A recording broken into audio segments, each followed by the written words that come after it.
creating urgency with our accounts, with our customers, with our prospects. This is what every sales rep wants. We're anxious. We want to get the deal done. We have timelines and quotas and forecasts to do. Why can't we get our clients to do the same? Why don't they have the same urgency as us? And the first part of this is we've got to understand what's going on. What are they thinking about? We talked about it, we proposed, we did everything that they wanted. Now what? Why is it taking so long? And how do we transfer this urgency that we have to what they have?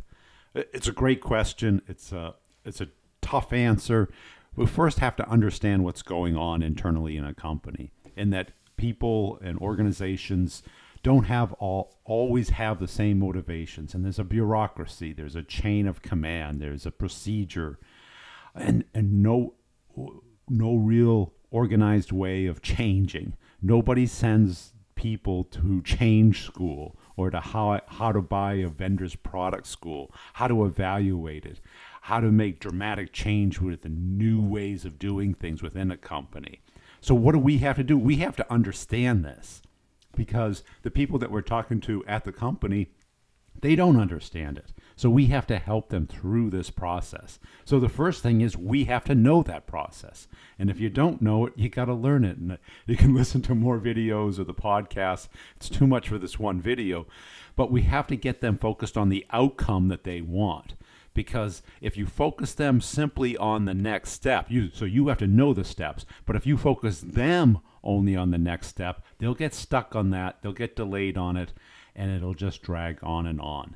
So you have to get them focused on what is the exact outcome that they want personally first, and then professionally. What does the company want as an outcome?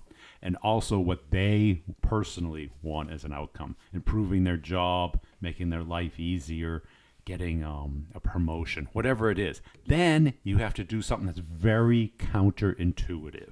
You have to work backwards, meaning that you have to understand the outcome and then all of these steps that have to go through, all of these people that have to be involved. Now, a lot of people say, oh, you got to rely on the right person at the company. Yeah, you could rely on them to figure it out. And a lot of us do that. And if they figure it out, great, you got a deal. But that's what happens in the no decision thing is there really was a decision by somebody just to make it a low priority or forget about it. Or it was just too hard that they couldn't figure it out. So you have to figure it out, and it's pretty well defined. It's just that no one tells you. Your manager doesn't tell you how a company makes a decision. He may not know. Your CEO may not know. But the people who have sold for 25 years, they know. Not the used car salespeople you see on YouTube, but the people who have really done it. They understand it. So you have to figure that out first.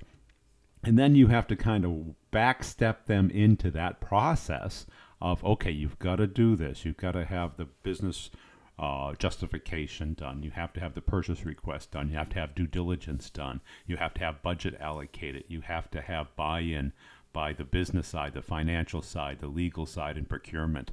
All of these steps have to be put in place, and they do take time. So you can increase urgency, increase velocity, increase momentum, but you have to know how to do it. Just getting them excited and motivated by a discount might be not enough. It might be. Some people, that does turn on a lot of people, and it usually is the go-to thing at the end of the quarter is, hey, we'll give you 10 points off if you get it done this week.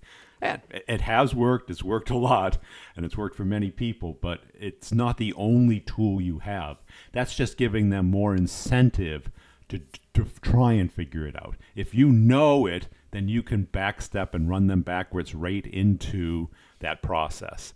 And then you can guide them through the steps of each procedure and make sure that you have given them the ammunition that they need, the introductions, working with executive to executive all the way through the procurement process, and keeping in mind that you have a deadline for each of these so that they will get the outcome they want, not just the order you want, because that's what they care about. They care about the outcome, the return on investment, whatever it is that's going to make their life better.